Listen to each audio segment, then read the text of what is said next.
नमस्कार, स्वागत है आपका सिटी पोस्ट लाइव में और मैं हूं आपके साथ अनुराधा। मनी लॉन्ड्रिंग मामले में जेल में बंद पूर्व विधायक गुलाब यादव को बड़ा झटका लगा है।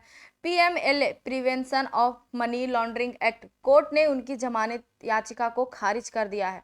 गुलाब यादव आईएएस अधिकारी संजीव हंस के साथ इस मामले में आरोपी हैं और दोनों को ईडी ने गिरफ्तार किया था। इस मामले में दोनों पक्षों की दलीलें सुनने के बाद कोर्ट ने फैसला सुरक्षित रख लिया था। कल रात कोर्ट ने अपना फैसला सुनाते हुए गुलाब यादव की जमानत याचिका को खारिज कर दी। कोर्ट ने अपने आदेश में कहा कि इस समय गुलाब यादव को जमानत देना उचित नहीं होगा। इसके पीछे का मुख्य कारण ईडी द्वारा प्रस्तुत किए गए दस्तावेज और साक्ष्य हैं, जिनके आधार पर यह कहा गया है कि अभी जांच जारी है और जमानत मिलने से जांच प्रभावित हो सकती है। ईडी की ओर से कोर्ट में कहा गया है कि गुलाब यादव और आईएएस अधिकारी संजीव हंस के खिलाफ ठोस सबूत मौजूद है। अगर गुलाब यादव को जमानत दी जाती है तो इससे न केवल जांच प्रभावित हो सकती है, बल्कि सबूतों के साथ छेड़छाड़ करने की संभावना भी बढ़ जाएगी। ईडी ने यह भी दावा किया है कि गुलाब यादव और संजीव हंस के खिलाफ पर्याप्त गवाहों और दस्तावेजों साक्ष्यों की मौजूदगी है। इसके अलावा कोर्ट को बताया गया है कि इस मामले में बड़े पैमाने पर काले धन को सफेद करने का खेल खेला गया था, जिसमें कई प्रभावशाली लोग भी शामिल हो सकते हैं। पूर्व विधायक गुलाब यादव और आईएएस अधिकारी संजीव हंस पर भ्रष्टाचार और मनी लॉन्ड्रिंग के गंभीर आरोप भी लगे हैं।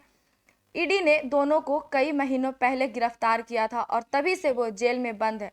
जांच एजेंसी का कहना है कि दोनों ने गैरकानूनी तरीके से बड़े पैमाने पर संपत्ति अर्जित की और उसे वैध बनाने की कोशिश भी की। सूत्रों के मुताबिक यह मामला कई बड़े राजनीतिक और प्रशासनिक हस्तियों से भी जुड़ा हो सकता है और यही कारण है कि ईडी ने इस मामले की गहराई से जांच कर रही है। गुलाब यादव पर कई फर्जी कंपनियों के माध्यम से काले धन को सफेद करने का भी आरोप है। आईएएस अधिकारी संजीव हंस और गुलाब यादव दोनों ही पिछले कई महीनों से जेल में बंद है। पहले इनकी जमानत याचिका पर कोर्ट ने सुनवाई की थी, लेकिन ईडी ने मजबूत तर्क रखते हुए जमानत का विरोध किया। कोर्ट ने ईडी की दलील को गंभीरता से लेते हुए कहा कि जांच अभी इसके शुरुआती दौर में है और अगर इस समय जमानत दी गई तो जांच में बाधा आ सकती है। यही वजह रही है कि कोर्ट ने जमानत देने से साफ इनकार कर दिया। ईडी के अनुसार इस मामले में अर्थव्यवस्था को नुकसान पहुंचाने वाली कई गतिविधियों के प्रमाण भी मिले हैं। गुलाब यादव और संजीव हंस के खिलाफ बैंक खातों और फर्जी कंपनियों, संपत्तियों के दस्तावेज और कई वित्तीय लेन देन से जुड़े अहम सबूत भी मिले। सूत्रों का कहना है कि ईडी ने कोर्ट में कई ऐसे दस्तावेज प्रस्तुत किए हैं जिनसे यह साबित होता है कि मनी लॉन्ड्रिंग के तहत बड़ी मात्रा में पैसों की हेरफेर की गई थी। इसी आधार पर कोर्ट ने यह माना है कि अगर आरोपियों को अभी रिहा कर दिया गया है तो वो जांच को प्रभावित कर सकते हैं और सबूतों से छेड़छाड़ कर सकते हैं।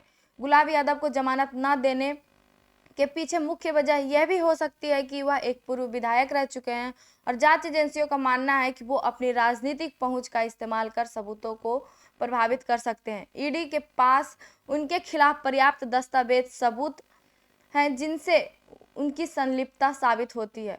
इस मामले में अभी और भी नाम सामने आ सकते हैं, इसलिए कोर्ट ने फिलहाल किसी भी आरोपी को जमानत नहीं दी है। गुलाब यादव के वकील अब उच्च न्यायालय में जमानत के लिए अपील कर सकते हैं। हालांकि ईडी का रुख देखते हुए यह साफ है कि वो हर स्तर पर जमानत का विरोध करेंगे। अगर गुलाब यादव को उच्च न्यायालय से भी राहत नहीं मिली तो उन्हें लंबी कानूनी लड़ाई लड़नी पड़ सकती है।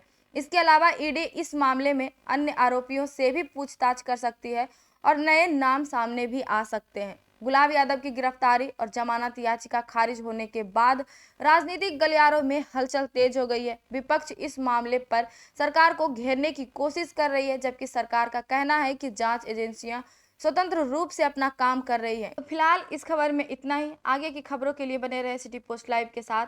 धन्यवाद।